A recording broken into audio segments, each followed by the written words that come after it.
Good evening to all the respected dignitaries, our speakers of the day, and the members joining us from across India and the SAPA region.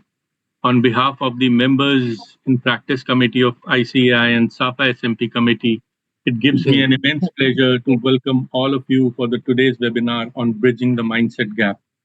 Today's webinar will today's webinar will address the uh, dimensions through two highly relevant topics: developing an innovation mindset, exercising professional judgment when laws are silent or gray. We are privileged to have with us the distinguished leaders and eminent speakers who will share valuable insights and practical perspectives for the future ready chartered accountants. With this, let us begin with the today's enriching webinar. We are having with us CA Praveen Kumar Jha, sir, Vice President SAFA. Ladies and gentlemen, we are honored to have with us CA Praveen Jha, Vice President SAFA. CA Jha is widely respected for his contribution towards professional development and strengthening collaboration among accounting bodies across the SAFA region. His leadership reflects a strong commitment towards knowledge sharing, professional excellence, and preparing professionals for the evolving global environment. Sir, your presence today greatly enriches this program. May I now request CA Praveen Jha, sir, to kindly address the participants. Over to you, sir. Thank you, Priyansu. Good afternoon to everybody. My sincere greetings to the SAFA president who could not attend because he's traveling back to Bangladesh. I also just arrived here. That's why I could actually attend. Otherwise, I was also in a flight. Committee chair and members of SAFA SMP committee and ICA's committee of members in practice, both the eminent speakers who would be speaking in a while, the secretariat team, and all the distinguished personalities attending this webinar from all across the region. It's my great pleasure to welcome you all. I thank the committee, this committee chair and members, and all the supporting teams for organizing this Bridging the Mindset Gap series on a weekly basis, which I believe is very helpful for everyone attending these sessions. I understand the whole idea under the leadership of Madhukarji, who will be addressing as well in a while, to help or suggest widen the scope of services that we as professional accountants can deliver. The series also talks about new skill sets required to survive or rather thrive in the current context of ESG reporting, AI, digitalization, where status quos are challenged regularly. When we chose to become professional accountants, we decided to pursue a course of lifelong learning. Being present today for the webinar is a proof of our commitment. Your presence here says something important. You are ready to grow, stretch, and move beyond where you are today. Today, our eminent speakers would talk about professional attitude with reference to innovative mindset. CA Sanjay Jain will talk about it, and also about making professional judgments when the standards are either silent or not clear. CA Chintan Patel would be actually talking about it. I believe the concepts that we discussed today would also apply to all aspects of life. I have deliberately not dived into the topic myself and let our experts explain the concepts.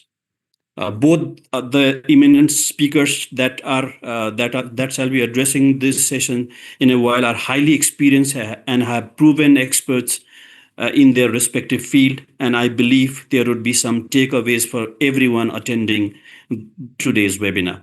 Finally, I would again thank the speakers for the sessions and all the participants from different POs attending the webinar.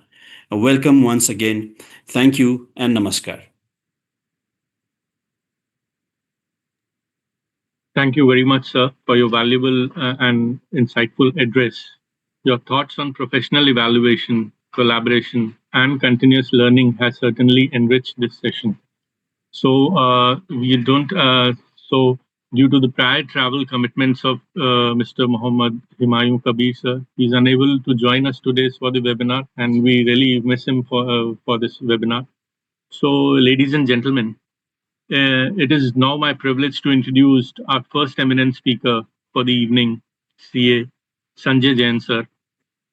In today's rapidly evolving professional world, success belongs to those who are willing to innovate, adapt, and continuously reinvent themselves. CA Sanjay Jain is widely admired for inspiring professionals to think beyond conventional boundaries and develop a transformational approach towards practice and leadership. Known for his dynamic personality, practical insights, and motivational speaking style, he has consistently encouraged professionals to embrace change with confidence and convert challenges into opportunities. Today, he will be sharing his thoughts on the highly relevant topic transformational professional attitude, innovation mindset. I am very confident that this session will inspire all of us to rethink, reimage, and redefine the future of professional practice. May I request CA Sanjay Jain sir to kindly take over the session. Sanjay Jain sir, over to you. Great. Thank you so very much, Priyanshu. Am I audible, Priyanshu? Yes. Hello. Okay, Yes, sir. great. You are audible. You can. Well, very good evening, ladies and gentlemen. And I would like to, okay. So, very good evening, ladies and gentlemen. Thank you. I would like to start with my sincere and deep sense of gratitude to the ICAI and the Practice Ki Pathshala Committee for giving me this opportunity to share my personal experiences in respect of innovation or innovative mindset in the professional world, and also to let you know in terms of what is the importance of this in today's scenario. I can imagine the expectations set by Priyanshu and Mr. Praveen Jha is quite high, and I will try my level best to meet those expectations. With that, I would now dwell into the subject. We have roughly about 40 odd minutes to talk about this particular topic. And let me tell you guys, in today's world, where the span of attention in general is less than 15 minutes of an individual, right? This is a global study that is being performed and which believes that keeping anyone engaged for more than 15 minutes is a big task. So I know it's a challenging task for me, especially given the fact that this is not happening in a physical format. I can't really see anyone who are present here. So to keep you engaged for next 30, 40 minutes is going to be a challenging task, but I will try my level best to do that. And, I thought about it in terms of how do I do and how do I achieve this? So one innovative thought, if I may call this as an innovative thought that I've applied today, is that I don't have any PowerPoint presentations. So all that you would see in the next 30 minutes is hearing or listening to me, talking today. I don't have any PowerPoint presentation, and that's one way to keep you engaged. And that's one way to keep you curious to know in terms of what's happening next, right? If it's a PowerPoint presentation, possibly you will simply, read through and get disengaged very soon. So that's the difference mode of presentation that I've used for today. It's for an innovative mindset, it's important to have a focused attention. There's no doubt about it. And there are various ways and means through which we can attain that in the meeting or conferences like this. What I do usually, and this is the practice, is a culture that we have built over a period of time, is to keep myself completely away from all the electronic gadgets because they are the source of distraction. And one thing that we do normally in our meetings is that, if you see this mobile phone, we'll put it in silent and put it upside down so that there's no distraction even through messages or phone calls flash that you would see. So just put it down upside down and you won't really see anything, and just put it on silent. And that's the one way to bring the more attention to the discussion. One of the fundamental principles from our innovation or innovative mindset point of view is that to think and realize and recognize the fact that we are no longer living in the world of a multitasking, right? We are very fast moving towards a single tasking mode from a multitasking mode. So there used to be time when people used to think that, okay, we are more knowledgeable, we are experienced, we can do multiple things at a time. But that has its own significant disadvantages, one from a learning point of view and also from a quality point of view. And therefore, I think it's best that we quickly adopt this new norm of single tasking. It's called single tasking versus multitasking. So that would also help us to make sure that we all are focused towards the session. Now, having said this, now let us shift our focus on the subject. Let me, explain to you as to what the way I think about the innovative mindset is that to me, the innovative mindset should have three key objectives. And one of the first objectives is that the innovative mindset should lead to a quality output and quality deliverables to my clients to make them delight, to make them happy customers. That's one core objective of innovative mindset. The second objective should be, and why not? There's no, nothing wrong in acknowledging this, is that the ultimate objective is that all of us as a professional should be able to earn more from a limited time that we have, right? So do more with less. That's the second objective of the innovative mindset. And third, having all of this achieved, if you're not in a position to spend time with our quality time with our family members, then again, it doesn't really serve the purpose. So if we achieve all the three together, then it's a miracle of the innovative mindset. And I think that's how we should look at it from from our own perspective as well. I would like to begin with one question for all of the participants, and I would request Priyanshuji if he can flash the first Mentimeter question. And this is a question to ask each one of you in terms of what is the first thing that comes to your mind when you hear the term innovation? I would greatly appreciate if most of you and all of you can respond to this particular question, because that will help me to set the tone for the next 20-25 minutes of the session remaining. I would request all the participants to kindly scan the QR code displayed from your mobile phones on the screen, or visit menti.com from your laptop or PC and enter the code 89115571 to participate in the live polls and share your views during the webinar. So I would request members to please scan this QR code.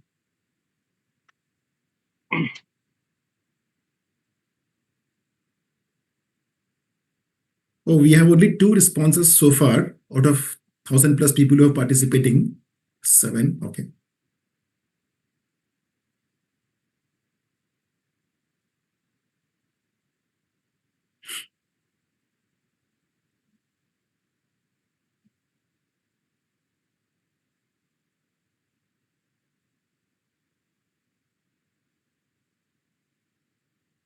And we are great. please Should log we in. wait or can we just? We can wait for 30 seconds more. And I would also Sure, request not an all issue. the members to please be logged into the menti.com. Whenever I will change my screen, I'll change my question. You can see the changed question on your screen itself and then give your responses to the polls. So, sir, I think you can move forward towards the your discussions. Right. So in the backend, we can keep collating or this responses, right? We can Yes, just stop this. we'll surely do that. We'll surely do. Right. Okay. So clearly, if I look at the trend of the responses, it appears that most of us, and it is quite logical, and I was expecting this response, most of us believe that the use of technology or technology is an innovation, right? But let me tell you, folks, technology is definitely, yes, is one part of our innovation, but it is not necessarily the most critical from an innovation point of view. Innovation can happen in every aspect of our professional behavior, professional experience, professional activities that we do on a day-to-day basis. Innovation is one, technology is one part of the overall innovation.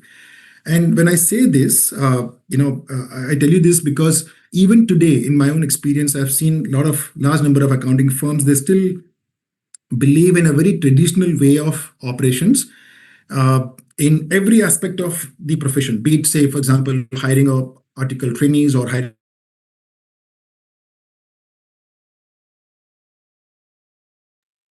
Sanjay Jain sir, we cannot hear you. a staff aspect, there can be a innovation to do it differently. And no, No, it is fine. No, it is fine. okay, Actually, I think your internet is not stable. So you can okay, continue. okay. So I don't know where you people have lost me, but okay, I was just trying to explain the fact that most of us usually will respond to the question by saying that technology is what the innovation is. But I'm just trying to explain that it is not necessary that it's only technology, but there are many other things that can form part of a innovation. Anything which we can do more efficiently, be it hiring of, say, article training or attracting talent or delivering quality output and services and building good relationship with the customers or clients, all of that can be achieved through an innovative mindset. So while technology definitely, yes, is a very critical component and pillar of innovation, but it is not necessarily the only important pillar of the innovation. In fact, I have another question, which perhaps I'll come back to you, Priyanshu, a little later, and let me just move on to the core subject for now, and we'll, if the time permits, possibly we'll look at that as well. Uh, you know, it will not be appropriate for us to say that there is no adoption of a or no technology or there's no innovation in the way we operate. In fact, if you look at over the last maybe at least ever since I had started my journey as an article trainee in 1994, from a very manual process of accounting, we have reached to a stage where we are now doing everything electronically. The tax returns which we used to file manually has now gone electronically. Maintaining the books of accounts on a manual to a accounting software of a high-end quality to a cloud, from a server to a cloud. And there are several such things that have happened over the years in terms of adoption of a technology and innovation. But what is very critical for all of us to recognize the fact that we are adopting the technology or innovation of a third party, right? So in the sense, the accounting software being developed by a third party, and we are making use of it in terms of carrying out our day-to-day activities. Uh, the government of India, through various agencies, have mandated that we must use the technology in terms of filing of various documents and returns online, and so on and so forth. Now, while yes, all of us have been now forced to adopt that, but if I may take a liberty of saying that this is something which has been imposed on us, and this is not something which has been initiated or developed by us, right? Now, what is the distinction between something which we are using of a third party or something which has been imposed on us versus we have our own developed technology? Is that in the former case, our ability to really make a meaningful financial gains gets limited, right? Because then such technologies are available at the disposal of each and every user of such technologies, right?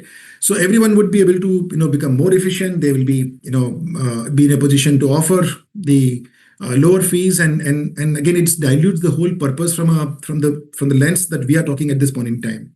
And therefore, I generally believe that if, unless and until we bring in an innovative way of doing things ourselves in every aspect of our life, it will become little difficult for us to make the most of the benefits of having the innovative mindset or developing a technology in terms of the way we operate. Now, let me just shift a focus a little bit on a very specific things as to how we can actually uh, develop an innovative mindset, right? Now, to begin with, I think I would say the most important element for anyone to have an innovative mindset, it's important, first of all, for us to declutter our minds from various distracting and disturbing things that we face in day-to-day life. If our mind is not free of those distractions, it becomes very difficult for us to really be in a position to think innovatively or creatively to come up with a solution which could be more beneficial for our services and for our offerings, right? Important. It's very important for all of us to recognize the fact that we are, about 4 lakh plus chartered accountants in the country. And I'm sure each one of you at various phases of your life, you must have heard this from various speakers from the institute or central council members or others, that we form part of a very elite community, right? Just imagine only 4 lakh chartered accountants in a population of 140 plus crores of population. And perhaps, in all professional courses in the country, except for, say, company secretaries, we are the second lowest in numbers, in terms of members. So we form part of a very elite community, and it's important for us to recognize that fact. It's a great feeling. It's a proud feeling. Obviously, we don't need to feel arrogant about it, but definitely it's a proud feeling. And the reason why, when I say this, or the reason why I'm talking about this, is basically for us to appreciate that we are a very, very powerful community. We are one amongst very few who holds this qualification, right? Once we start appreciating about our qualification and what we have today, I personally believe it will declutter our mind. It will make us believe, make us feel happy, and that such feeling will then lead to pave the way for us to think differently in terms of whatever we are doing. So as I said, anything that we are doing right now, if we can do it more efficiently for a better outcome, that's innovation in a way, right? So that's number one, declutter our mindset. That's very, very important to begin with. The second thing from an innovation, and I'll come to the technology, but technology in the end, I would like to cover the other aspects of innovation or innovative way of doing things to begin with. Now, one, we talk about decluttering of the mindset. Second, and most important in my view, and which we firmly and very strongly practice in our day-to-day life in our firm, is to mine the existing resources, mining of existing resources. Now, when we say mining of existing resources, now I'm sure most of you would be able to resonate and connect with this particular fact of the life, is that a lot of time we take things for granted. We take our article trainees for granted. We take our staff for granted. We take our clients for granted, in the sense we just have a transactional relationship with each one of them. Whereas if you just think differently, and if we stop only having a transactional relationship with our people, it could do a magic in terms of building your brand, in terms of building your reputation in the market. Now, each of these aspects, be it article trainee, be it a staff, or be it your customer or a client and the client personal, trust me, all of them can actually become your brand ambassador. It's extremely important for us to recognize the importance of these individuals, and the way we treat them, the way we help them in terms of shaping up their own career in the firm or in the profession. And that is again a art. So one simple way to say that, okay, fine, I have 10 staff members with me. They've been given assigned with a particular task. They just do the task, they deliver, they go home, no more relationship, versus helping them in terms of building their career can change the way we operate in a big way. Because eventually, each of these individuals, when they go out in the market, they become a brand ambassador, and they become individuals who can actually refer more and more work to us. They can actually refer more talent to us. One of the biggest challenge in today's world is to attract talent, and after attracting, retaining the talent. All right. Now, can money only buy everything? The answer is no. If anyone believes that by paying more salary that we can actually attract and retain the talent, the answer is certainly no.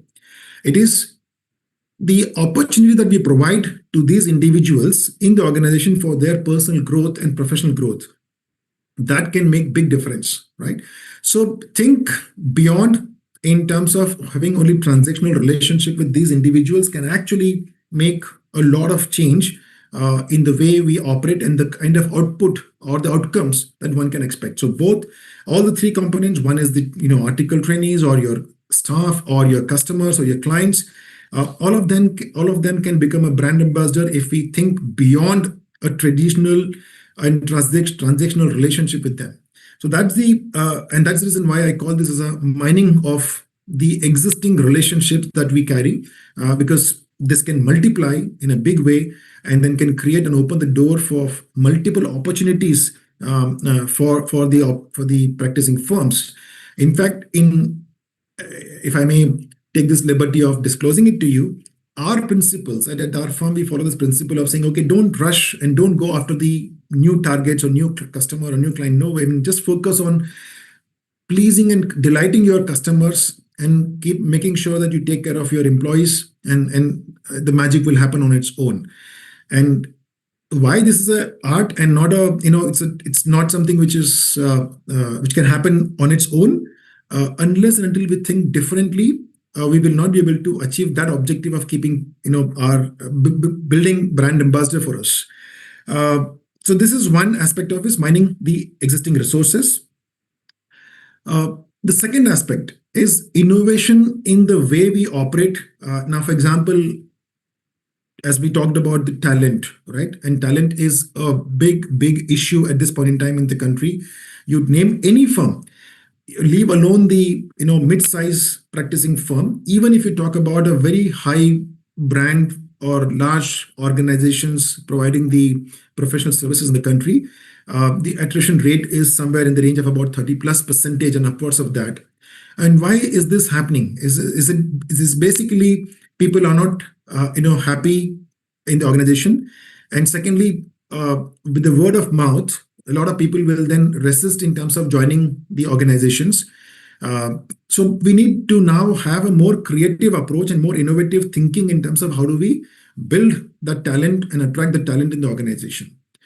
I remember having seen in my earlier days, we used to simply put the requirement on the institute notice board, thinking that people who come there, they will look at it and come forward for interviews and come and join us. Gone are those days. If we really want to attract talent, we will still get people, right? But what is important is that are we getting a right talent? And that's a big gap in today's world, for which is being faced by almost every practicing firm, as I said it earlier as well. So how do I attract talent? What is the innovative way of doing that, and what we do generally as an organization? And as I said in the beginning also, that the objective is to share the personal experiences as to how we have gone about it.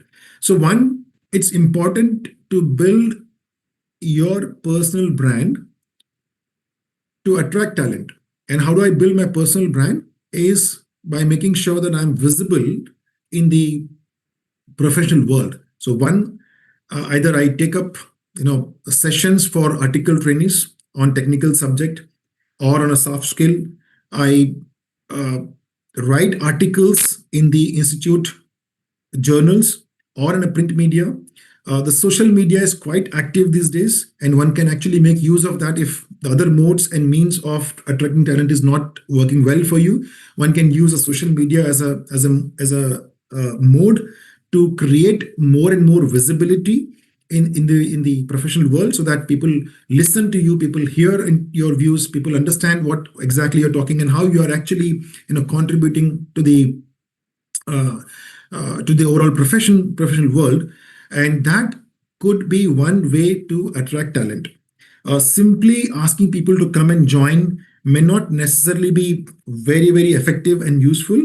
And if personally you are visible, your team is visible, and if they really see the value that you're adding to the profession, that would really make people feel pride and proud, and they'll say, okay, fine, we would be happy to come and work for organization or work for the individuals, because we see that there is a significant amount of value addition that is likely to happen in my own personal and professional career.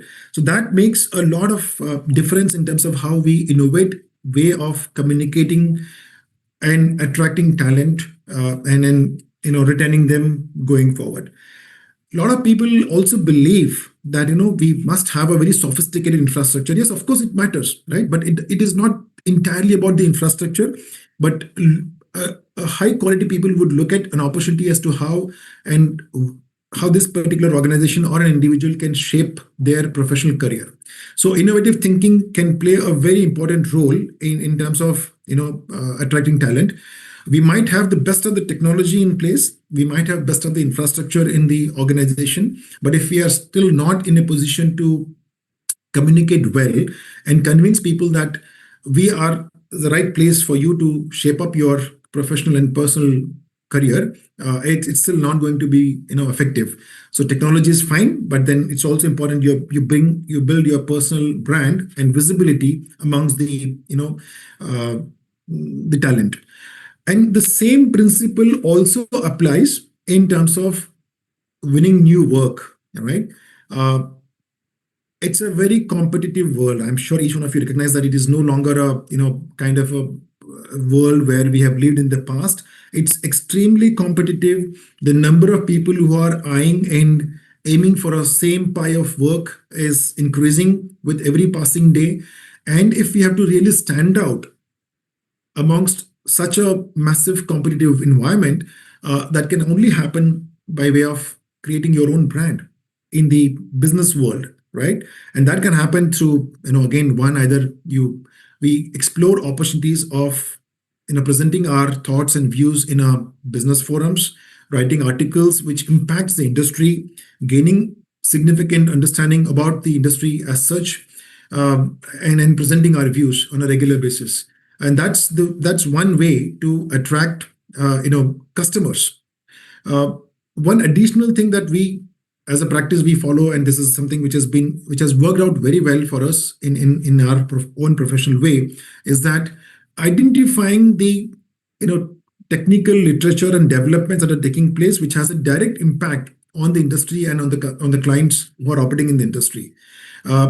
Being proactive in terms of reaching out to the client and the potential customer to say, okay, this is what a new development or change, and this is how it's going to impact you. That will be another ways of being creative in terms of reaching out to the customer rather than just waiting for them to reach out to you and say, okay, here is the issue and we want your solution.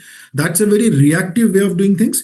But in today's world, it's extremely important that we think proactively, think ahead, and come up with a solution much before even the client start thinking about it. And that could also be a very significant factor. Priyanshu, is my voice still clear, or are you seeing a disturbance? Because Sir, it's absolutely clear. Your video okay, is because I just got a message saying, video is like it's not proper. So I think there is some okay, issue with the internet at your side. Now it is fine. okay, but voice is clear, right? Yeah. Okay, sorry. All right. Now, moving on to the third and most important element, and which we talked about, is the use of technology. And I just can't, emphasize enough in terms of the significance of technology in our profession in every aspect. Every work that we do, be it a tax practitioner, be it an audit service provider, or be it a management consulting service provider, without the use of technology, I think it is impossible to operate. I'm sure most of us are gradually moving towards adoption of technology in a big way, and I can now just give you some examples as to how technology helps. And especially in today's environment where the size of the businesses are growing significantly, it will just not be possible for us to operate without use of sophisticated tools that are available at our disposal, and it brings a lot of efficiency. So in fact, the other day, one of my clients said, okay, Sanjay, now you use artificial intelligence in delivering in audits, so your cost should go down and your efficiency should go up. And I said, sir, yes, definitely it will help. But at the same time, please be open for far more deeper observations that we will come up with now, because with the use of technology, the data analysis can change significantly, and it can provide different perspective and change the way we do the audit and change the kind of observation that we come up with. So use of technology, one, it definitely helps in terms of improving the efficiency of the work that we do, but it is also at times can work as a double-edged sword because it can throw certain analysis in a manner which can have a significant impact on the manner in which we issue opinion on the financial statements. Uh, Before we talk about the technology, let me also tell you a lot of automation can be done in the manner in which we work, and areas where automation helps significantly is audit tools like samplings. uh, Today, if you ask me, one of the significant concerns that the National Financial Reporting Authority has expressed is to demonstrate that how we as an auditing firm, for example, have gone about selecting the samples for our testing, right? And in the absence of a proper sampling tools, we will not be able to demonstrate that we have obtained sufficient and appropriate audit evidence. The use of technology or audit sampling related tools becomes extremely critical from an audit professional point of view. Similarly, analysis. One of the requirements from our auditing standards or professional standards point of view is that as an auditor, we perform analysis of the financial information both at the planning stage as well as at the conclusion stage. Now, we can the traditional approach is that okay, we look at a very high level at a line item analysis, but then if we take a much more deeper view from an analysis point of view, it can throw a different perspective in terms of the account balance and the transaction. And all of that can happen with the use of technology. There are multiple tools that have been either made available in the market or we can actually develop ourselves, and using our own tool will have its own advantages. So use those technology to identify the anomalies both at the planning stages and at the audit conclusion stages. That will help significantly in improving the quality of not just audit is one area, but I know even in tax and management consulting profession, it can change significantly. I don't know how many of you face this problem, but in large accounting firm, I have seen this issue quite time and again, that between the client and the service provider, there's always a dispute, if I may use the word for lack of better word, in relation to what has been asked for and what has been provided for. There's always a miscommunication to say, okay, we had asked for this information. Client would come back and say, okay, this has already been provided, but there's no track of it. And to avoid that, there are tools that has been developed by firms. There are tools possibly available in the market which can actually track each and every information that has been asked by us in relation to say audit or tax or management consulting services, and it will track as to when this information were asked and when this information was actually provided for. Now that improves a lot of efficiency, one in terms of avoid unnecessary I would say communication which is unwarranted, number one. It also keeps a track of what has been asked for, and it also helps in to make sure that everything that we've asked for has actually been received and provided for, so that nothing is missed out in forming a informed opinion on the financial statements or the other services that we offer. So it's called data vault. That's another tool that's actually being used very, very actively by large accounting firms, and it should be done by everyone to help you to make sure that one, we are more efficient and complete in terms of whatever work that we are doing. These are few tools, but then the technology has changed significantly. I'm sure most of you must have heard about this, must be putting this in use also. We talk about Chat GPT, Microsoft Copilot, artificial intelligence, your AI companion, and things like that. I can tell you without a doubt, without an iota of doubt, that use of this technology, especially the licensed version, please don't use the free version because there's a data sensitivity and confidentiality issues that we may face. But the licensed version, especially of a Microsoft Copilot, I'm not advertising Microsoft Copilot here, but I'm just telling you because of my experience. Such a wonderful tools. It can actually do wonders the way we perform the work today, be it audit, be it tax, be it management consulting, or you name things. And I'll just give you some examples or how this has really helped us significantly. So, for example, if I have to write a CARO report as an auditor, right, or if I have to write my main report, I'll only tell for each clause what are my views, and using those responses, the Microsoft Copilot can actually generate your CARO report immediately, right? If I have an accounting issue, I'll just tell the licensed version of Microsoft Copilot as an agent to express as to what are my challenges, what are the facts of the case and the background. Within maybe 2 to 3 minutes or 5 minutes, you can actually get the entire accounting memo prepared with references to all the literature, to relevant references to the relevant paragraphs in the accounting standards. And of course, I'm not saying that we must use that as a blindly. No, of course, we need to read through and make sure the factual accuracy is there. But I can tell you the use of this technology has helped in terms of saving the efforts to a greater extent, right? Accounting memo, which usually used to take say about 6 to 8 hours to prepare the basic structure of the accounting memo, is all done in 6 to 8 minutes. That is the power of innovation that is available at our disposal today, and making use of that can actually do wonders for all of us now and going forward. And the way things are shaping up, I think it's only going to go further in terms of the overall improvement. A lot of people also believe that use of or implementation of technology like the artificial intelligence can actually make us redundant. The answer is absolutely no. If Unless you want to make ourselves redundant, no, the technology is not going to make us redundant. Why? Because ultimately the judgment, the professional judgment, which even Chintan is going to talk about it little later, the professional judgment has to be exercised by the professional or the child accountants. So that is not taken away by any technology, right? It only makes our life much easier. One second.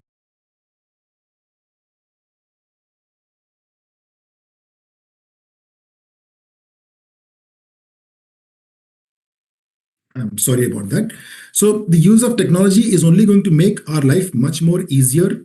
And as I said in the beginning, the three key parameters of the innovative mindset is one, one of the parameters is that it should help us become more efficient, deliver quality output, delight customers, and help us make more money, right? Nothing wrong about it.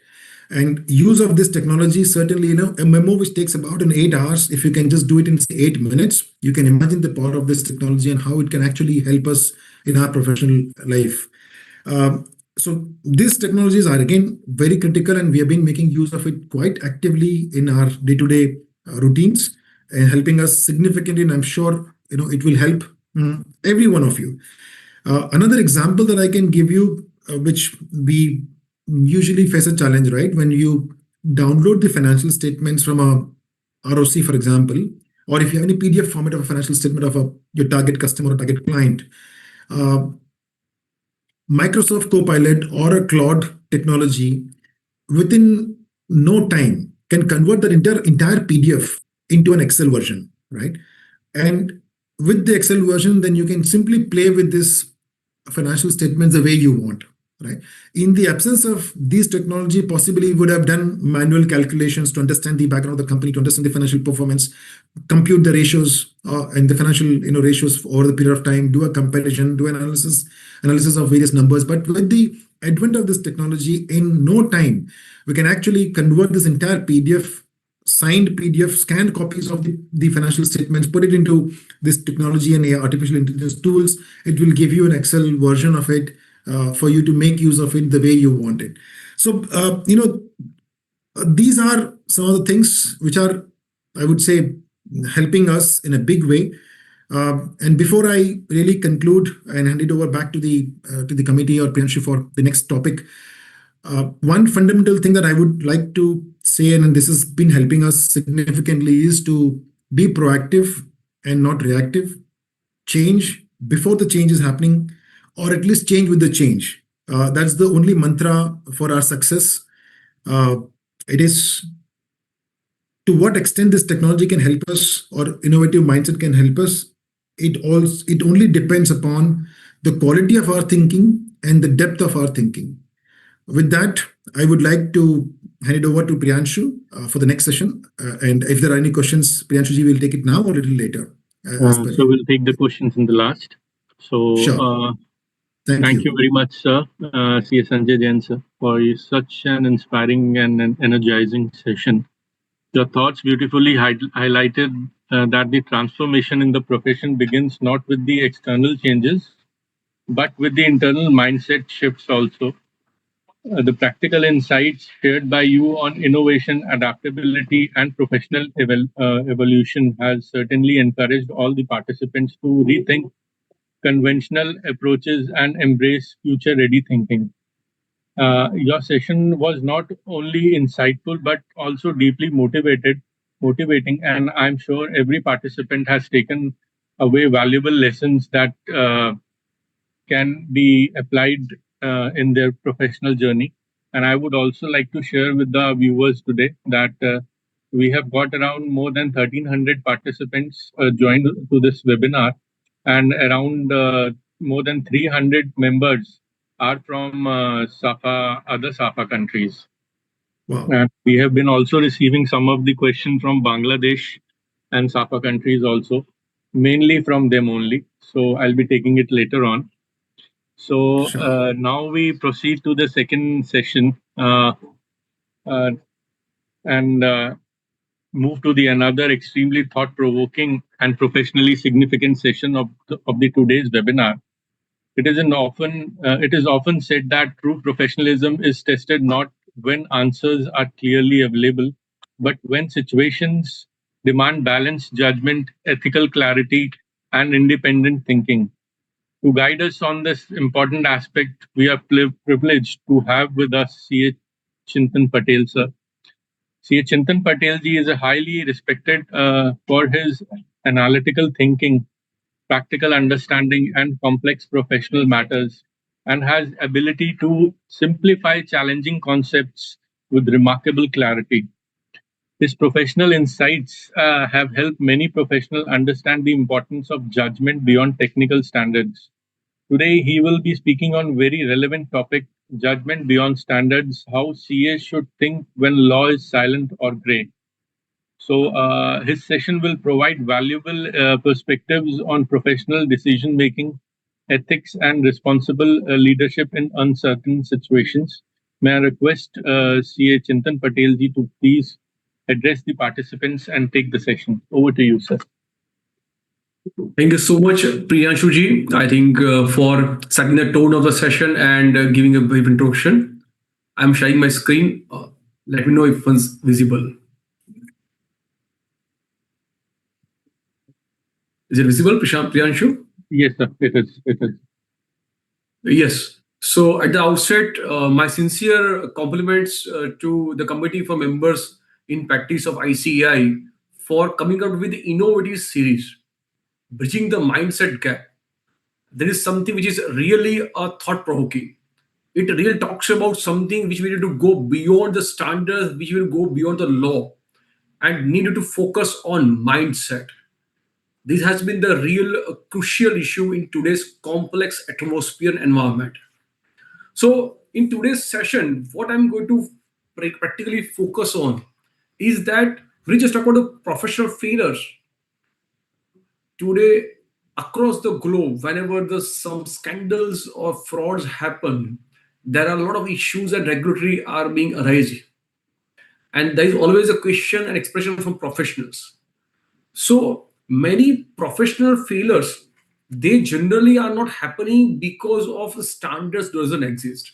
Sometimes what we believe is that professional failure because they don't read standards. I think the biggest issue is not the standards.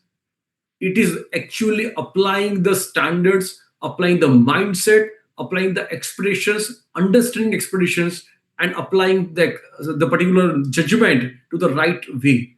That is where the core need for professionals to look at in today's scenario. So the environment today is very complex, where the transactions are being manipulated in different way. Technology has been used, misused in various way. The regulators are doing detailed scrutiny. It's India or Bangladesh or USA or any country in the world. The regulators are looking at the results. They are more concerned with the wealth of the public, which has been invested in this particular company. Plus, the timelines are aggressive. Everybody wants to become first. In the first, for becoming first, sometimes there may be some compromise happens. There can be commercial pressure either on the company sides for maintaining the share price or on the firm side to see that the incentives and the remunerations goes on. So it all also arise in expression from stakeholders. Now with this, the what is real differentiation? Differentiator for the professional is to think thoroughly. How we think, how we challenge the assumptions, how we educate and evaluate the risk, that is actually going to be crucial. And one of the most important thing, wherever the judgments are to be taken, and then the judgment should be a much more balanced judgment by considering all the various aspects attached to that. So in today's session, friends, we are going to discuss on the professional thinking, skepticism, one of the most required things. The principally we are talking about this thing, but I think this is the most important, which is like laid in practice, decision making. And also we discuss about the lessons to be learned from the real case studies. In today's session I have covered few actual real case scenarios where the regulator NOFRA has taken a stands against the professionals with the objective to learn from that, and then how the judgments, if taken differently, can change the result. So that is where we are going to talk about. So let us now look at the next point, which is the most important. I would like to start with understanding where we all stand. So the poll question which is being here is that in practice, what most commonly weakens professional judgment? So I'm sharing my screen to Priyanshu to run a poll. Friends, what I'm looking for you is that please let me know what is the most commonly professional judgment, how it is weakened. Is it a client pressure? Where a client pressure your professional judgment weakens, or is it a lack of technical knowledge? Is it a fear of losing client, or where the tight timelines are there, or you're so much familiar with the clients? These may be the few pointers wherein you can see that the profit judgment will be weakened. So, what is your thinking process? What do you feel is the most commonly in today's scenario which weakens your professional judgment?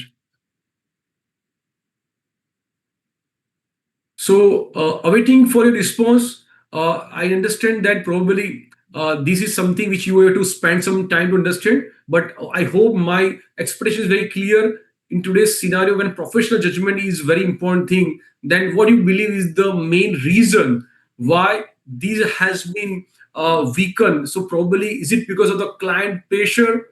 Is it because of the commercial things, or technical knowledge, or fear of losing clients, or family with the client?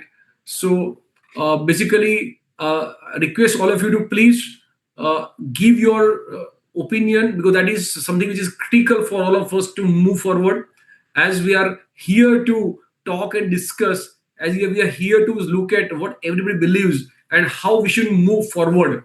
That's why your opinion, maybe your a few seconds, are critical. So looking for more participations, friends. And this is something which is not technical. It is something which is your opinion, and that is why the poll has been run. So I would request all the members to participate in the live polls and share your views during the webinar. We encourage everyone to actively participate and make this session more insightful and interactive.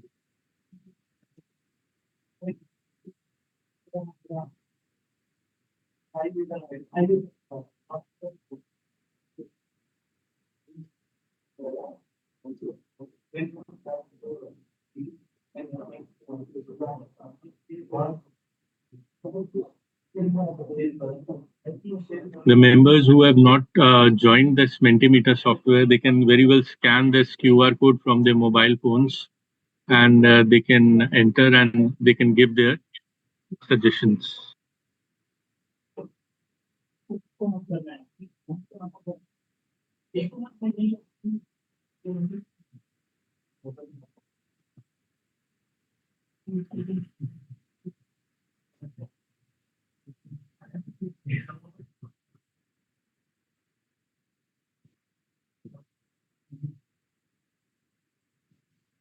Waiting for all of you to please share your valued views. I think that is something critical for all of us to move forward on this line.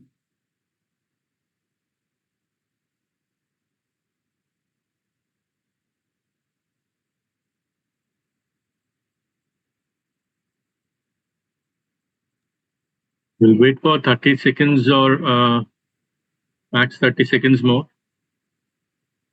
Yes, I think we should wait for 30 seconds more.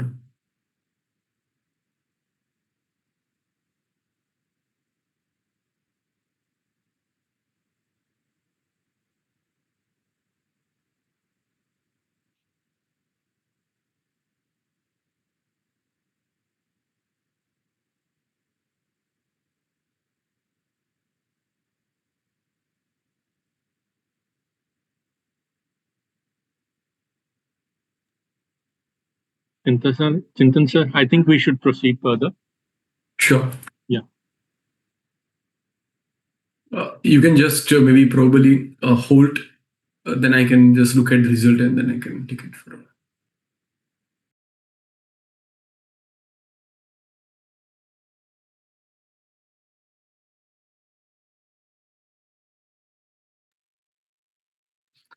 Yes, I think the once Priyanshu you close the result, I will look at the result and then I will move forward. Mhm.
Does it take so much time for her to respond? I think it's like slowly it is increasing. I'm not sure why it is so much.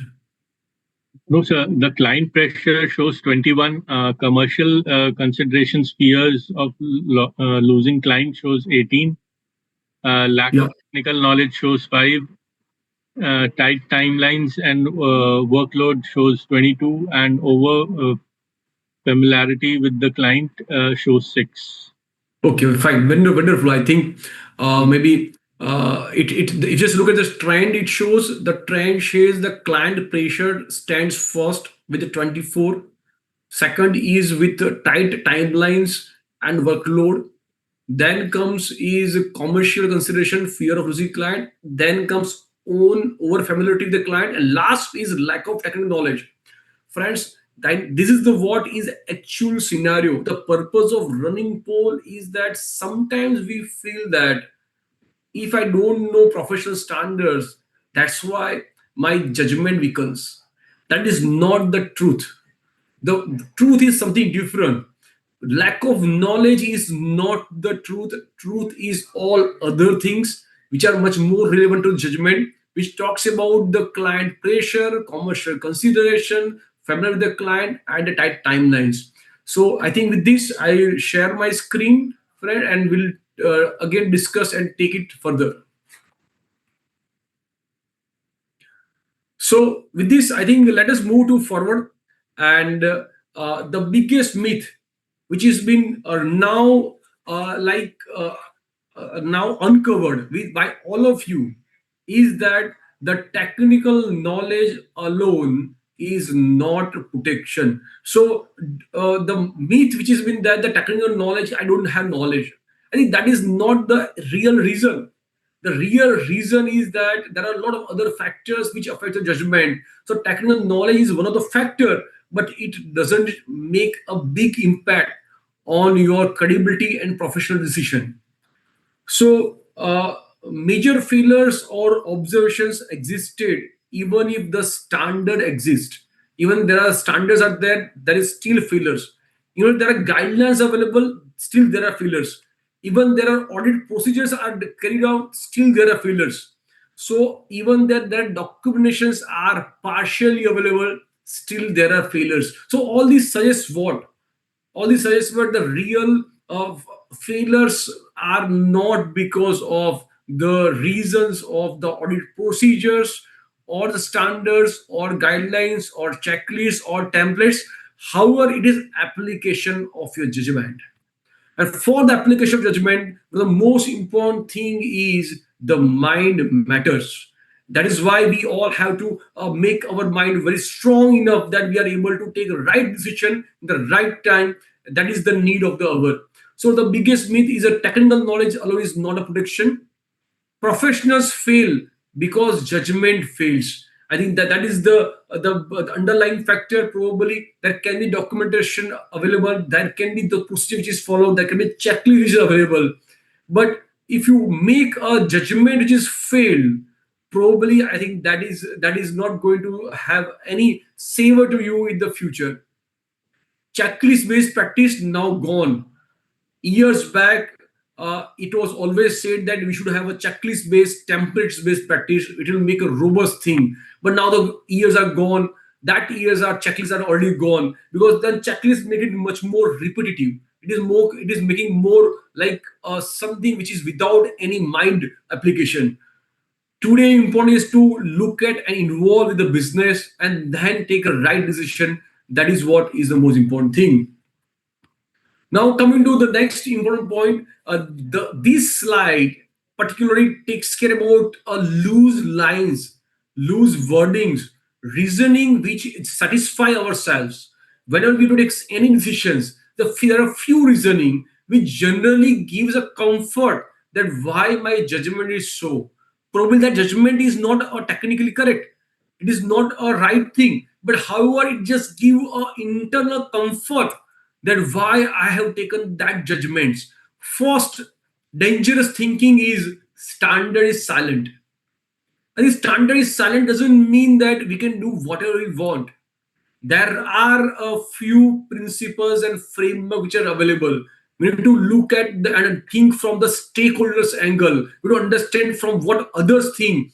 From that point onwards, we need to understand that how the accounting should be done. So standard silent is not a something which give you a way to do whatever the management thinks correct or whatever way the management and the auditor thinks correct. However, at the heart is the underlying principles, and that principles need to be followed. That is the first point which you need to do. Second very important thing is the client always does this. I think these all are the very age old thinking which is brought down for years and years to the practice that a client always does this. I am just doing repetition. 10 years back also client does this. 5 years back also client does this. Last year also does this. There's nothing new for me to think on that part. Anything which is done wrong continuously does not make it right. If somebody is doing it similar thing, if it's wrong, it doesn't make a give you as a professional the anything leverage to say that yes you are right. There has to be a sensible understanding, disciplined approach to take a right decision. Third important point is everyone follows this practice. I think sometimes what we happen that to believe that let's just ask other company what they are doing it. Let's ask other company in industry practice what they are doing it. Then they gives us some loose response to us, say that we are doing this.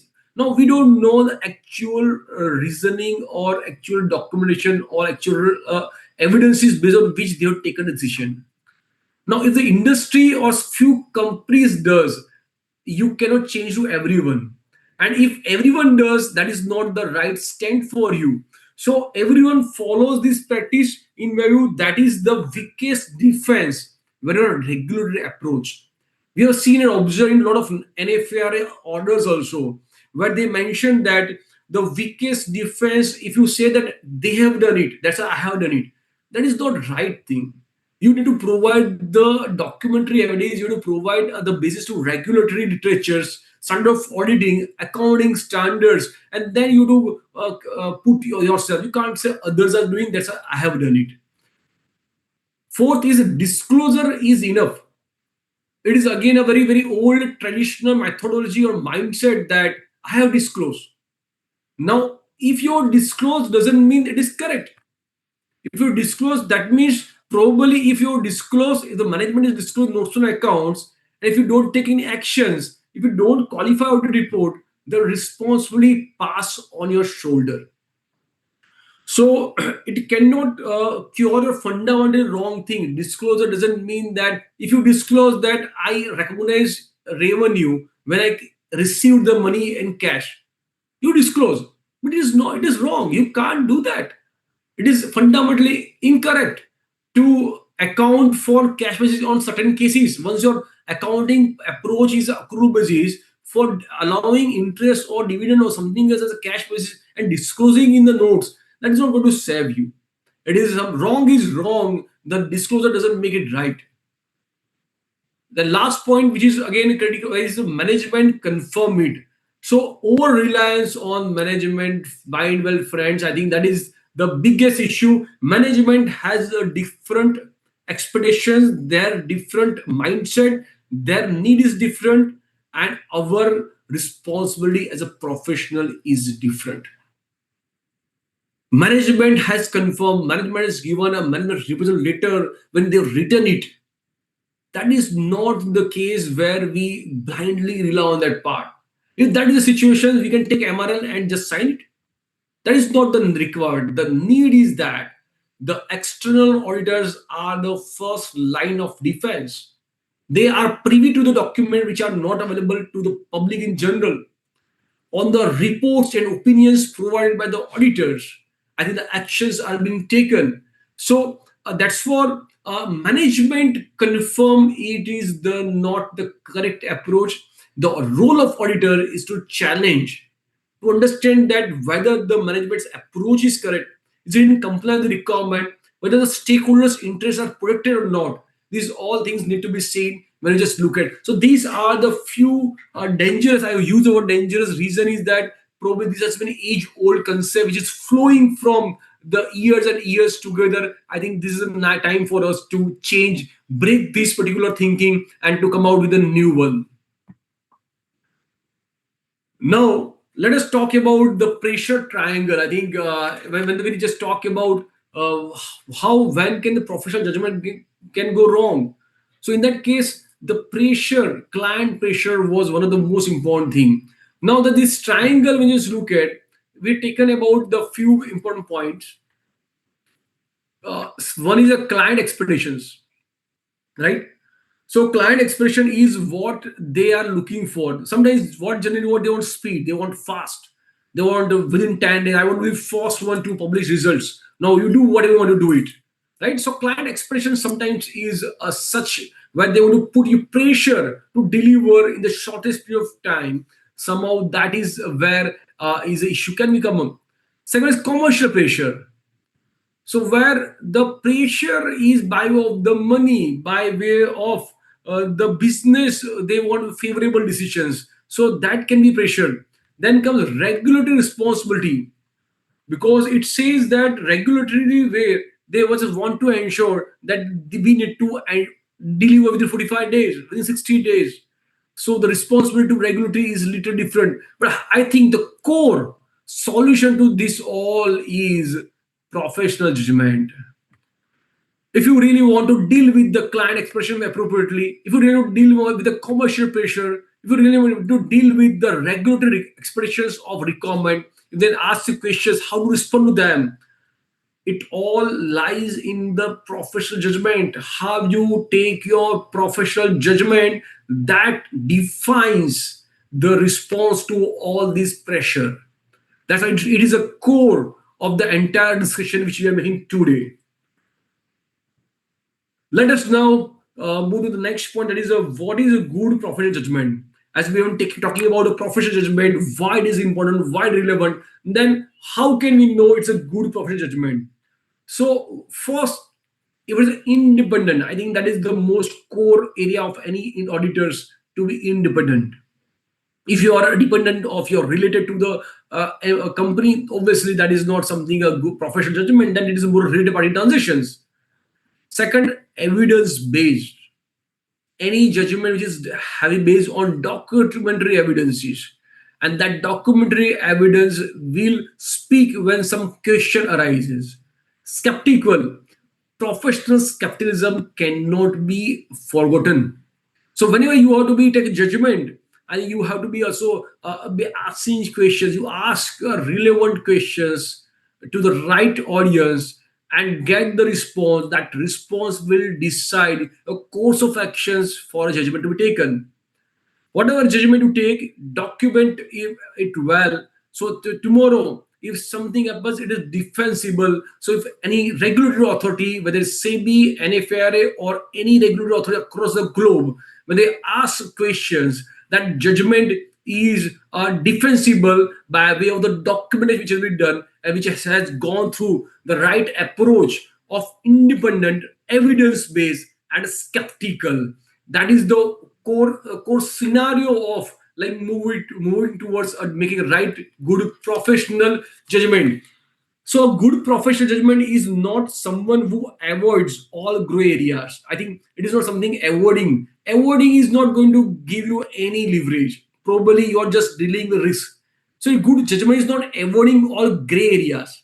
However, it is someone who navigates gray area responsibility. I think the most important thing that whenever some gray area is there, where there are two possible solutions are there, then how responsibly you behave, what kind of you take decisions and you take data, and then how you respond to that particular thing, that is the called good professional judgment. Let us now look at the layer judgment framework. Now, if I want to take a good five layer, five, I take a good professional judgment. Which are the five layers, five steps which one is to take it? First one, technical permissibility. When I just talk about professional judgment, doesn't mean it's your own personal judgment. Wherever the technical standards are available, it can be standards, accounting standards, or it can be the auditing standard, or it can be the regulatory like RBI, banks, or SEBI, or listed companies. Any technical standard, if they requires, it should based on that technical permissibility. Second very important thing is that economic substance. So whenever judgments to be made, always look at the commercial sense. Why this particular transaction happens? What is the reason behind the transaction? If the accounting is done X or Y, how it is going to change? What is maybe the motive of the company behind that? What can be impact on the stakeholders which are attached with the each particular judgment? That is to be understood and evaluated by the professional person. Third, risk assessment. So you also have to assess the risk that if you take judgment XYZ or ABC, what is the risk that tomorrow you are able to defend it appropriately? Then comes evidence challenge. Are you having a documentary evidences to support that judgment? And lastly, defensible. So even after 3 years, 5 years down the line, if something happens and if regulatory challenges your judgment, are you able to back that judgment? Do you have the contradictory evidences available? And if the contradictory is available, have you documented that why the contradictory evidences you ignore it? So defensibility is the crux, is a very critical part, because whenever the question of defensibility comes, I think all judgment are tested, whether it's me, you, or anybody. Everything is tested when it comes a question of defensibility, and that's why it is a core area to understand and look at the judgments. Now, coming to friends, is on talking about the real case scenarios.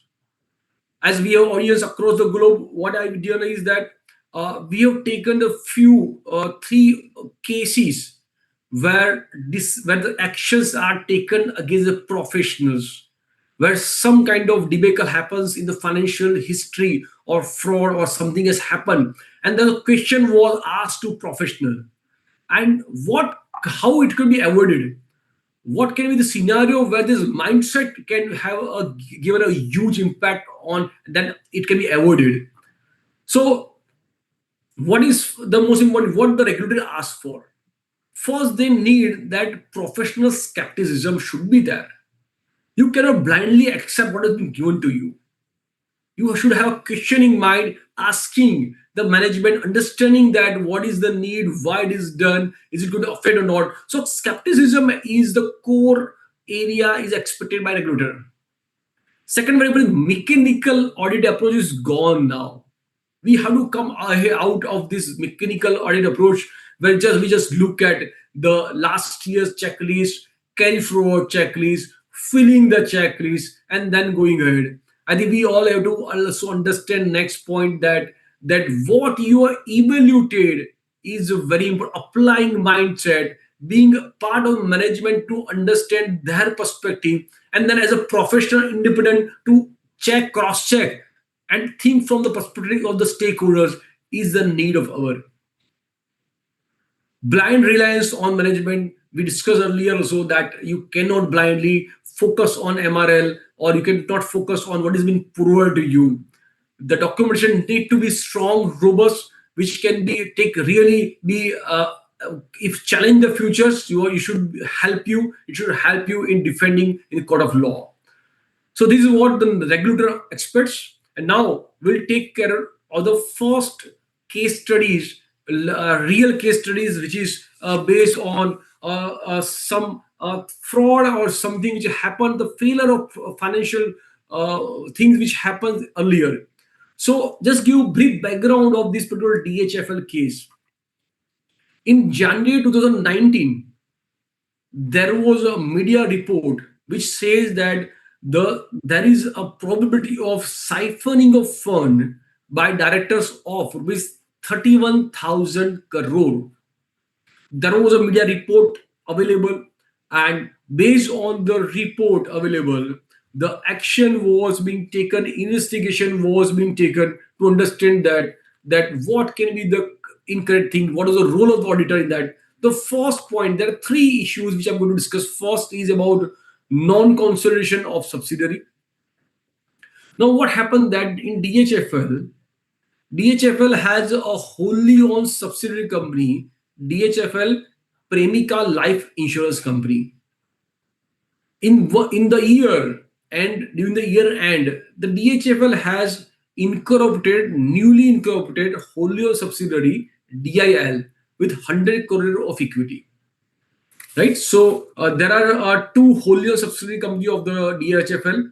One DHFL was a newly incorporated DIL, and there is another subsidiary company which is already there. There was a DHFL Premier Insurance Company, DPIC. DPIC, I just told us, DPIC was already a subsidiary company of DHFL, and a new company was incorporated. Now what happens that DPIC has like sold 100% equity to DIL. DIL is a newly incorporated company. 100% equity was sold, and then DPIL has recorded profit of 1,969 crore of profit. Now, here what happens that the DHFL has not consolidated DIL because under accounting standard 21, it was mentioned that in case if there's an intention to for sale in the near future, it may not be consolidated. Any entity which is purchased with the objective or intention to sell in the near future, it may be exempted from consolidation. So that was the main reasoning under AS21. Now DHFL has not consolidated. The auditor basically has not consolidated, and they argued that AS21 para 11A says that DHFL may take exemption of that particular part. Now, if you just look at the subsidiary of DHFL has sold and recorded 1,969 crore profit, inter-subsidiary company, and the company to which it is sold, it is not consolidated. So entire profit of 1,969 crore recorded, while the company which has to pay the money, that liability was not recorded because that company has further issued CCD to a group company, promoters group company, and promoter group company has pledged that particular shares CCD to outside to take money from external borrowers. So the promoter group company borrowed money because CCD issued to DIL, and based on CCD issued to DIL, DIL has purchased for a huge whopping profit of 1,969 crore rupees. And then the payable part was not recorded because DIL was not considered by taking the exemption of AS11.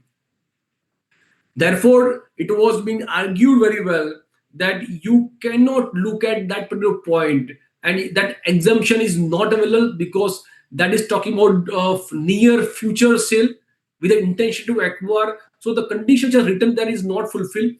Now the judgment which has been taken at that moment, that if this transaction is not recorded, if this is not consolidated probably, is it giving a right picture? Are you able to book a profit of 1,969 crore rupees and ignoring the liability completely? Is it a right picture? I think that is not right picture. So the professional judgment need to be taken. It is not only entirely standard. This is a gray area. You cannot use a gray area for the purpose of making something which is not making sense to the stakeholders. So that was a point where it was being debated along, and then the issue was being decided against. Second point was the branch auditors appointment irregularity. Now, what happened here is that the DHFL has like 250 branches locations, and the group auditor was required to give opinion. Now, there were issues regarding appointment letter. The branch auditors need to be appointed by a AGM of the company. However, there's no appointment was done in the branch auditor. So there was irregularity in the appointment of branch auditor, and based on the work of the branch auditor, the group auditor or the main auditor has opined. That is again a technically not correct, and also principally is not correct. Third was going concern. There was there are a lot of reports which are filed by DHFL, and it shows a liquidity gap. There's a maturity profile mismatch.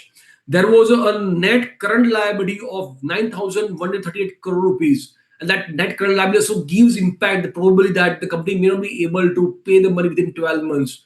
So that are the some symptoms available which resist the requirement of going concern assessment. However, that was not done. So probably, basically, what is the lacking? Failure was inability to connect patterns, how it is moving, why the profit was made, negativity is going on in different reasons. So we need to connect different dots, different patterns from various reports, and then we need to do judgment. Lack of skeptical thinking, questioning mind was not, and failure to question common substance. And there are a few points which are being there. So key learning is that when a transaction becomes unusually layered or complex, our skepticism should increase, because the larger the organization, the more complex the transaction. Probably our questioning mind should be more alert, because there are chances of doing the wrong thing because the transaction is much more layered. That where the professional skepticism and judgment need to be much more disciplined and evaluated. Next case study that is on Jai Prakash Associate. Here, basically, the first point is on impact of pending insolvency proceeding against GIL. So, what happened that GIL, there was a pending CIRP proceeding or legal proceeding was going on against GIL, and the JFL, that is JPL, has exposure of around 2,173 crore. So 2,173 crore rupees was amount of exposure of Jai Prakash Limited to GIL. So that particular procedure which is going on, it was not being evaluated appropriately. The impact was not given, and the amount of 2,170 crore is 21% of net worth of Prakash Industries Limited. So that's why that was not something which is taken positively. There are a lot of emphasis matter. I think EOM again, it requires judgment to understand which EOM to be placed. The regulators are very clear. You cannot give more information to dilute the purpose and objectivity of the things. So few important EOMs for the purpose of ignoring that in the volume of transaction, you can't provide too many EOMs. So too many EOMs make the relevance lesser. So that's why you have to apply a judgment that which EOM is required, which EOM is not required. Third important point was valuation of investment in subsidiary, associate, and joint venture. So here, what happens primarily that the investment was done in subsidiary and joint venture, and the amount of exposure by JAL into this was around 6,894 crore. It's a very big amount. So for that, how the investment was done, is it amount recoverable, not recoverable? The applying of the impairment requirement and documentary evidence to suggest that if the impairment is not required, why it is not required. I think this is something which is very, very critical and important part of this thing. So professional judgment, the auditor need to apply first that in case of this insolvency precedent, am I going to recover and whether I have to provide or not? EOM which to be provided, not provided, and for valuation, can I rely on that or I need to ask additional documentary evidences? So failure was a judgment under pressure because pressure is always there on the client side to see that it gets going. But when something becomes wrong, no one is with you. When everything's get going, everything's together. But something becomes wrong, you are the only alone person to fight with that thing. So these are the few financial issues which are being ignored. So learning from this, understanding financial exposure, litigation, its impact of financials, it need closer look and detailed questioning. Coming to the last one more question, case study that is on ILNFS. One of the initial point when we this NFRA was started, and that was substance over form. The first very important part is ILFS is again a very big group. Whenever the group is very large, it has a complex structure. A lot of subsidiary companies, associated joint ventures, the transactions, business are being done in such a fashion. It's always difficult to understand the real purpose, how the amount is moved from A to B. So when the group is complex, at the time it is very clear, it is very easy, it is very difficult, and it's very important for you to be open-minded to look at different aspects of entire group.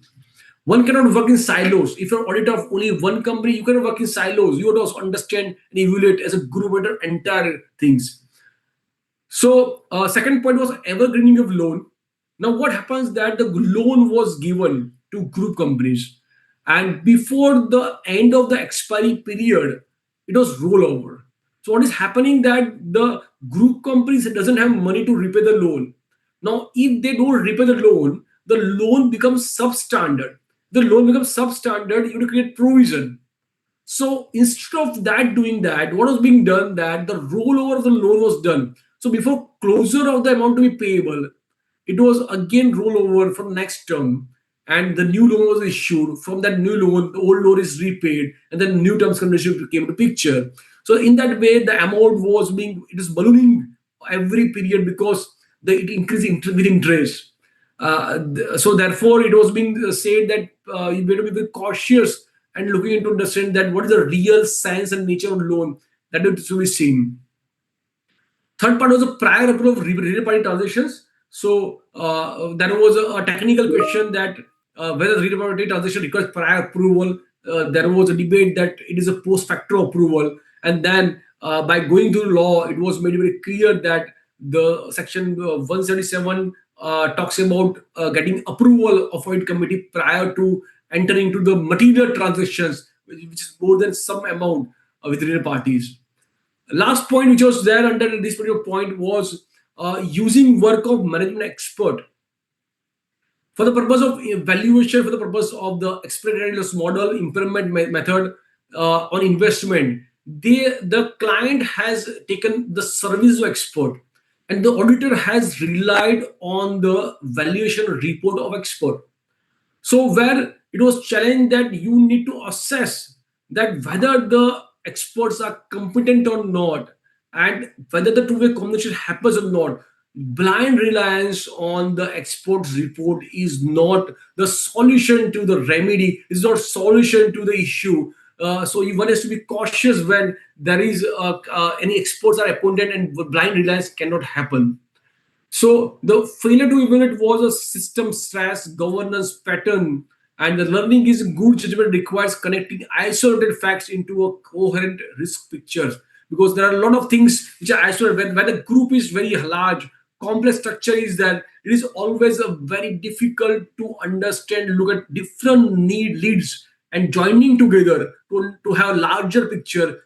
And then we do ask the cross questioning to understand the intent and reasoning by why this is being done. CDL group, basically here there was again a fund diversion, a disclaimer of opinion in CFS and SS600 was the case. Now I'm just going back to the facts of case.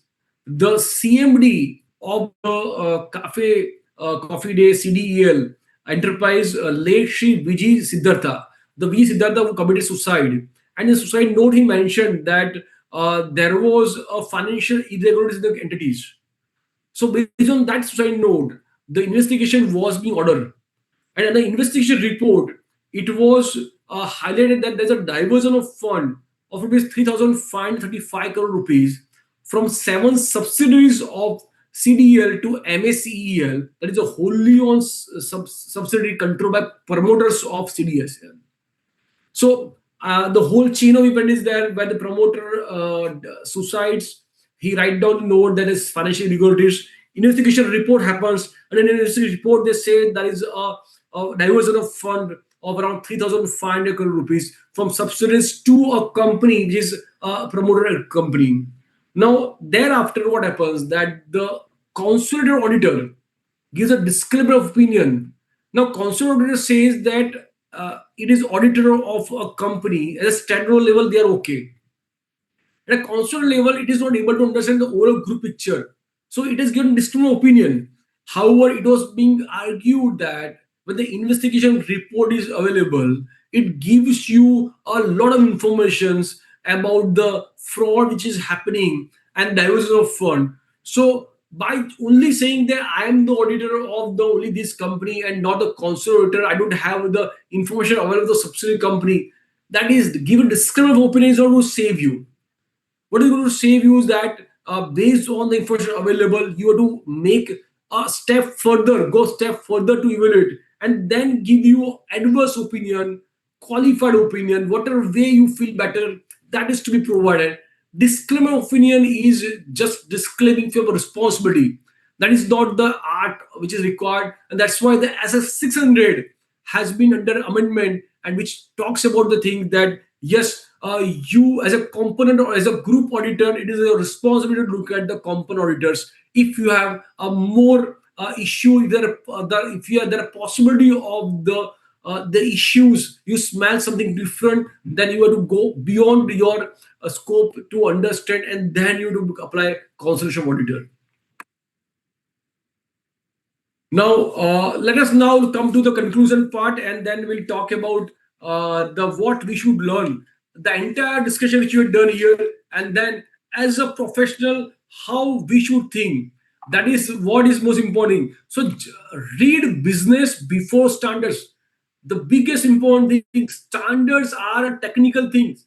To make a right decision, right judgment, the most important to understand commercial aspect, understand the management's mind, why they are incentivized, is there a pressure from management, what mean the reason of these kind of things by the management. Second, understand incentives for management. Third, you ask uncomfortable questions. Probably asking uncomfortable question doesn't mean like you are not good in the eyes of management. That is not thing. It is a more of a disciplined curiosity. You are curious, you are disciplined professional. So as a disciplined curiosity, you are asking questions. It is not with the objective to harass somebody. It is a professional responsibility, skepticism which you have to follow it. Avoid template thinking. As we discussed repeatedly that we have to be out of this checklist-based approach. We have to apply our mind, you have to apply a judgment. Checklist documentation can be happening, but not at the cost of mind, not at the cost of judgment. Document contrary evidences. In case if you have done judgment different, there are other contrary evidence available. Don't ignore that. You also document that why you ignore contrary evidences because of ABC reasons. That will make your judgment much more stronger, and which will be available on defensive mind. So judgments are developed through disciplined thinking habits. So we have to cultivate the thinking habit should be disciplined, where we are able to talk about think in the similar line in various situations which can come. The questions which we should ask ourselves: if a professional we are signing, we should ask a question to ourselves: what can go wrong later on? Today I'm signing, I'm going ahead, I'm going to my home, having relaxing mindset, having sleep, counting the fees which you received, enjoying profit. But now we will think that what can go wrong. Think on that part. Second, what assumptions am I relying upon? My entire discussion, entire signing is based on few assumptions. Is there any critical assumptions which are on which I'm relying on that part? Third, is there anything contradicts management? Management view and my views are different or not? If different, then what is the reason behind that? How can I safeguard that things? Would I defend this before an NFR or the authorities? Now, tomorrow, if something happens in the future, am I able to make myself position strong? Am I able to defend with all document evidences? If somebody asks, challenging my judgment, today no one is going to challenge me. I'm a signing person. But tomorrow, if somebody challenge that, am I able to justify that particular part? And coming to the second last slide, before I come to last slide, as a future CM, what is expected? We are moving from the old age era wherein everything was okay, relation based, going on for so many years. No one was there to change. The regulatory was saying, okay, you sign is fine. Now, today's area is completely different. Everybody watch what auditor says. Expectation is very high.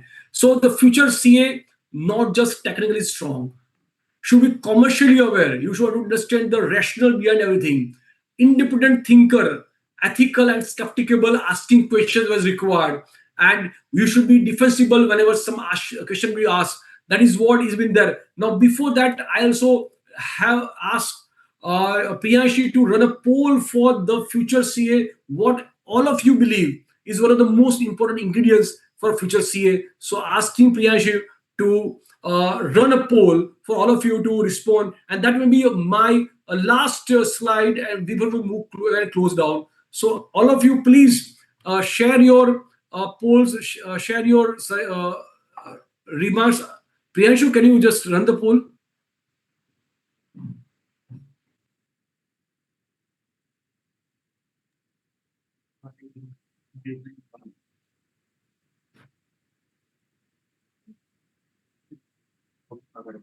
Can you see the screen, sir? Yes, we can see. Yeah. So, friends, I think the question is that what is harder in today's scenario, in modern practice? One of the most important thing is that what make your CA practice hard? Is it like learning standards? Is it like applying judgments under pressure? Is it like managing client expectations? Or remaining independent commercially? And these are the few things where I would require to you provide your comments that what you feel is the harder, which is difficult in today's practice. Please look at it. These are something which is critical for all of us to understand where we really believe, because somebody is talking about remaining independent commercially. That is obviously critical. Then also look at the expectations, applying judgment over pressures, and learning standards. So more you give respond, probably more it will be easier for us to understand where we stand today.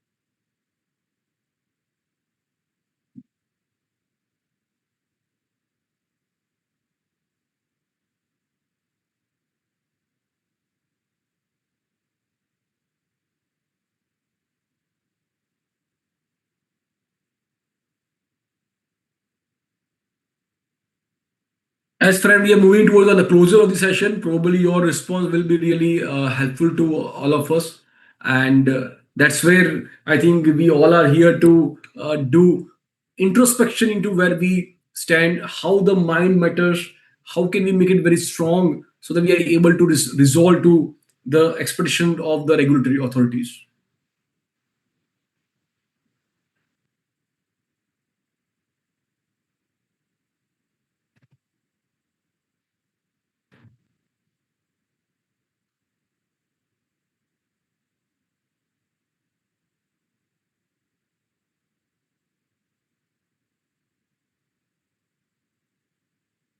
So, friends, just take this as the indicator. Probably the lowest is a learning standards in today's scenario when chat gpt ai is available. Probably learning standard is not the big deal. The big deal is other than learning standards, and that's why we need to be independent mindset. Independent mindset is one of the most important things which is highlighted by every one of us, that be independent where commercially it is difficult, you are attached with the commercially. That's why there is a lot of discussion is going on across the globe about having a two separate firms, one audit firm, second non-audit firm.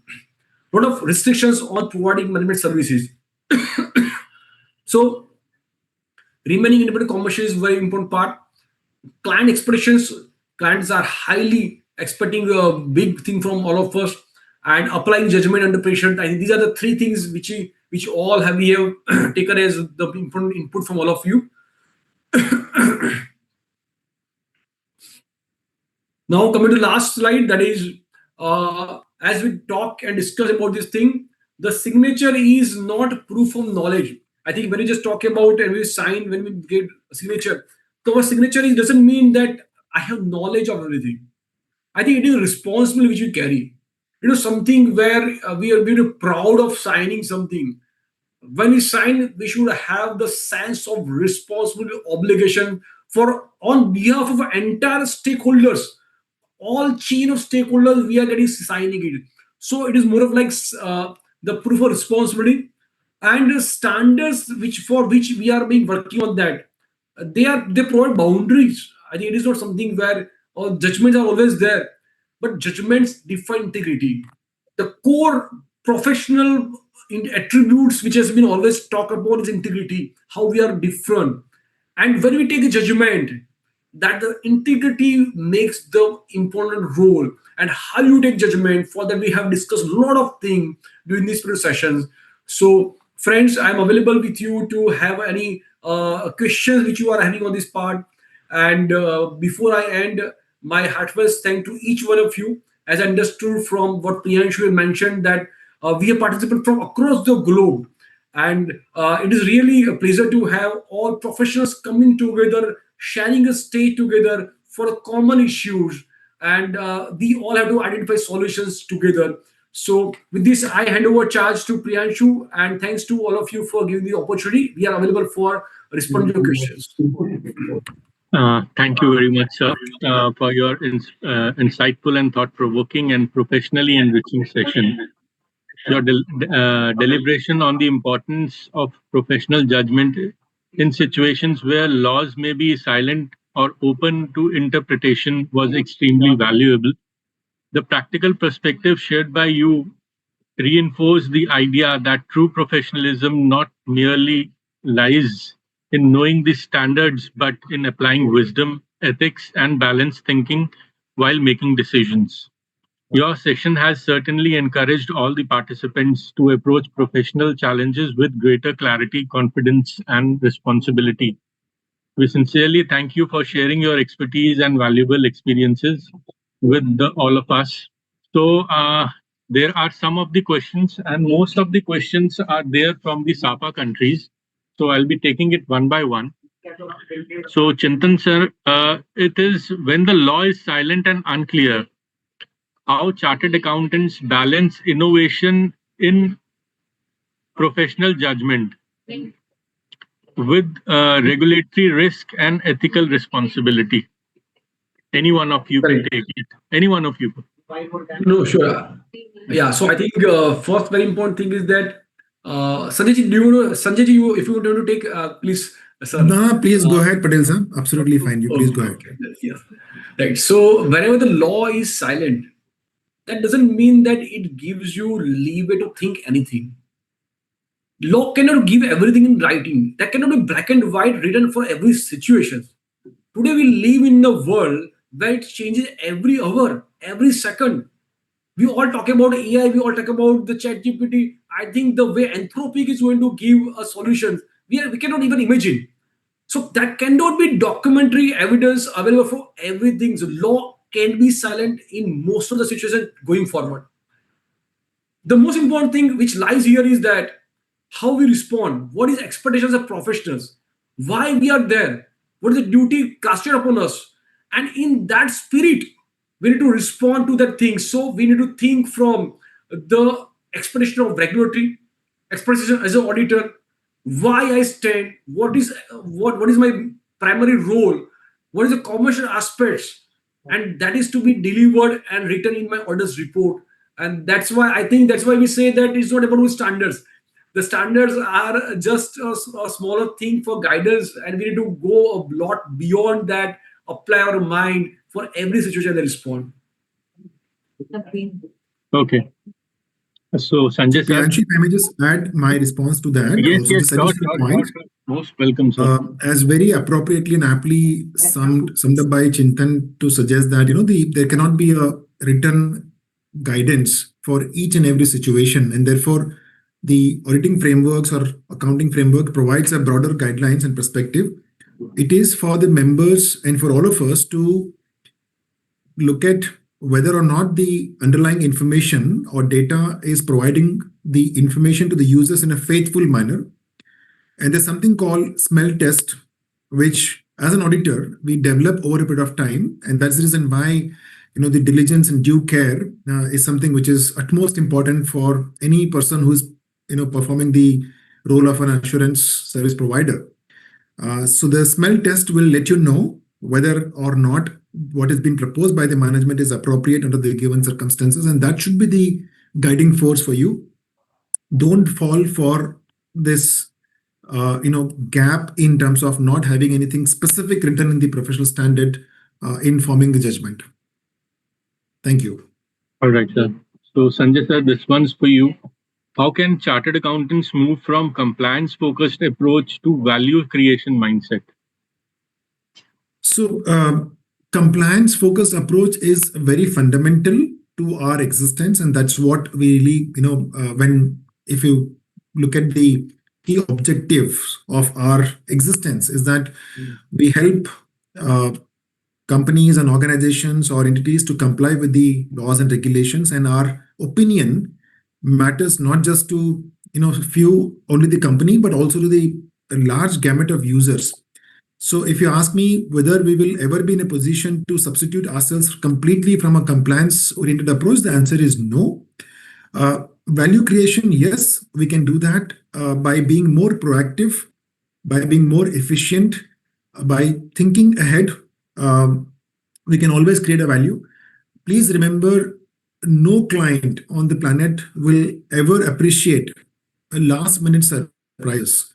So that is something which we can, build in our day-to-day activities in a manner which helps us to being more proactive than reactive and avoid last minute surprises. That's how we can create more value. And please also think, very fundamental, very important point is the value that we're talking about is just not to the organization which is appointing us, but the value that we create by doing a right thing is for the multiple and large gamut of users of the financial statements. So if we start thinking from a wider perspective, then we realize that we are creating more value by giving a right opinion on the financial statements to the multiple or wider group of users. All right, sir. So this one is from Bangladesh. Both of you can take this query. In Bangladesh, tax law is silent on allotment of share money deposits within the prescribed time. What is the position under Indian tax law in such cases? I can you just read that question once again? Yeah, yeah. In Priyanshu. Bangladesh, tax law is silent on allotment of shares, money Okay. deposits, wherein within the prescribed time. So, what is the position under income tax law, Indian tax law, in such cases? So if I have understood correctly, and Chintan, please correct me if you have a different perspective on this as well, in terms of the question itself. So Mhm. the question is in relation to share application money received by the organization and shares not allotted on time, right? Correct, Uh, correct. So I so think it, we can refer to section 73 of Commerce Act yeah, 2013, which says sure. that you go by deposit rules. It says within 60 days of receipt of money under India, it has to be allotted. So earlier, like in old act, there was no time limit on that part. But in Commerce Act 2013, section 73 gives limitation that within 60 days it is to be allotted. Right. And if not complied with, then there are penal consequences under the Indian regulations, but it doesn't become a taxable income as such for the company. It will still be either refunded to the shareholder or shares will be allotted. So I don't think it will lead to any tax consequences as such. Correct. So, in situations where laws or standards are unclear, how can a chartered accountant balance professional skepticism, ethics, commercial relative realities, and innovative thinking while ensuring that their judgment remains transparent and defensible? I think that is the main entire 1 hour we have spent, 1.5 hours we have spent on only in that part. Mhm. And Sanjay ji has started with an innovation. I have to also talk about the parameters of what is relevant. See, friends, I think there is no clear cut solution. Whatever we have tried is to provide based on our experience. But at the end, we need to ask our heart the purpose and reason why we are appointed. And as an auditor, when I'm signing the, am I doing justice to my requirement? So balancing will happen automatically. It is about asking the right question to right person at right time and documenting what you respond, and then whether it really go along with your commercial sense and in the interest of the stakeholders. I think that will give solution, but there is no formula available. Probably we have provided a lot of reasoning and lot of solutions why this happen, but every fact is different, every circumstance is different, but we need to ask our heart and mind. So disciplined approach, that's why we the entire session I was talking about like cultivating our mind in a disciplined way, so it will not like change from one to others. That is the need of the hour. All So right, sir. couple of points, if I may add, Priyanshuji, to what Mhm. Chintan sir has said. Uh, you know, there's no, as Chintanji has mentioned, that there's no stated rules for every possible scenario. But what is important is one, which I just talked about, is the smell test. And that comes with the competency and due care over a period of time, number one. Number two, um, always look at the commercial substance of the arrangement. You can easily make out if in 9 out of, I would say 9.9 out of 10 times, you can actually figure out that whether or not it is making commercial sensible, view. It's not that difficult. If the entire transaction is missed out from your, review or your examination, that's a different issue. But if the issue has brought to your attention, or if you have identified the issue, 9 out of 10 times you will be in a position to decide on the basis of a commercial substance and smell test principle that you can apply to the situation. That's the only way I would say that you can make a decision whether what has been proposed by the management is making sense or not in the larger picture. Yeah. All right, sir. This is one more. How should chartered accountants deal with situations where accounting software systems or local practices differ from IFRS requirements? Also, how should professional determine what is truly an arm's length and reasonable transaction in practical business situations?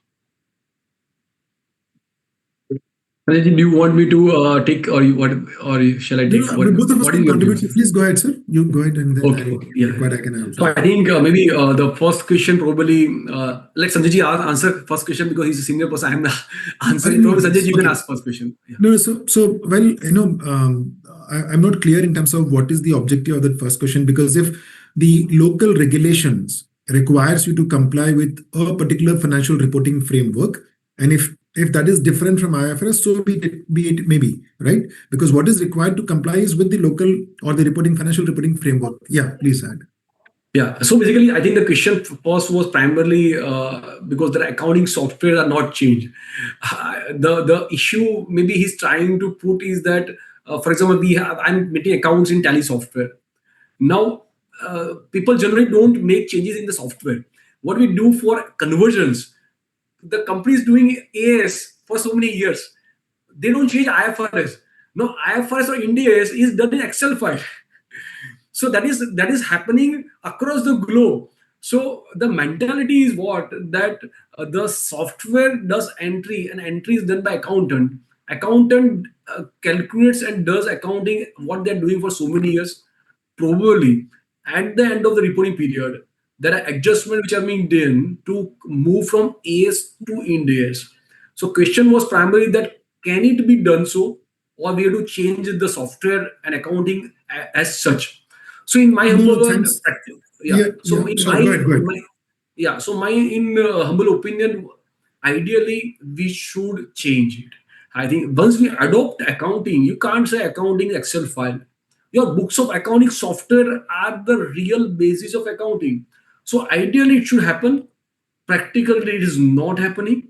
But yes, software along with the Excel, they all also becomes books of account. When you just look at definition of books of accounts, that books of account definition also include software plus all the records coming together is books of accounts. So that practically it can also be okay, but I think ideally if possible, one should also make entry into the tally software or books and account softwares.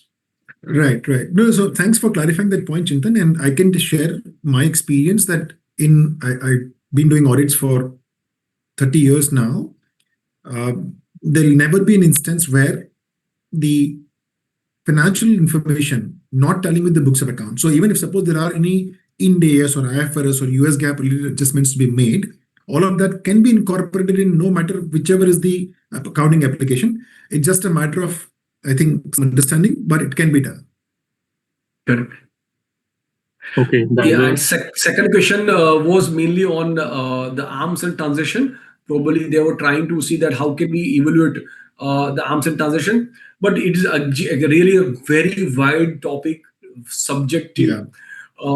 because see, sometimes I also believe that probably it becomes custom oriented to say that all repo transactions are arms and transition. But if one is to evaluate and come to conclusion that is it arm's length or not, probably it's difficult. But yes, we need to look at all circumstances possible. We look at the interest rate, that if the loan is given, the interest rate is aligned or not. If there are some transaction purchase sales, we can look at external transitions if the comparable available. So there are, we also have to say, take guidance from transfer pricing regulations, and based on that we can look at arms length or not. But it all depends upon probably the type of transition, and then we'll take decision. that's all for now. So, ladies and gentlemen, as we come to the conclusion of today's highly enriching webinar, it's truly evident that future of chartered accountancy profession will belong to those who are willing to continuously evolve, innovate, and exercise sound professional judgment. Today's session beautifully highlighted two extremely important dimensions of professional excellence: the need of cultivate and transformational and innovation-oriented mindset, and the importance of exercising ethical, balanced, and thoughtful judgment in situations while answers may not always be black or white. The discussions today reminded us that while technical compliance forms the foundation of our profession, mindset, ability, and ethics and leadership are what truly define impactful professionals. So, on behalf of the members in practice committee of ICA and SAFA SMP committee, I extend my heartfelt gratitude to all our distinguished dignitaries our respected speakers, CA Sanjay Jain sir and CA Chintan Patel ji, SAFA leadership and participants for making today's webinar meaningful and successful. So, for their valuable presence, guidance, and insightful contributions. I also thanks all the participants to join us today with enthusiasm and active interest. We hope that the ideas, perspective, and learning shared today will continue and inspire all of us in our professional journey. With this, we conclude today's webinar. Thank you, everyone. Stay safe, stay inspired, and keep learning. Have a wonderful evening. Thank you so much. Thank you. Thank you, everyone. Thank you so much. Priyanshu ji. Thank you, so Sanjay ji. Bye. Thank you. Bye. Bye. Bye.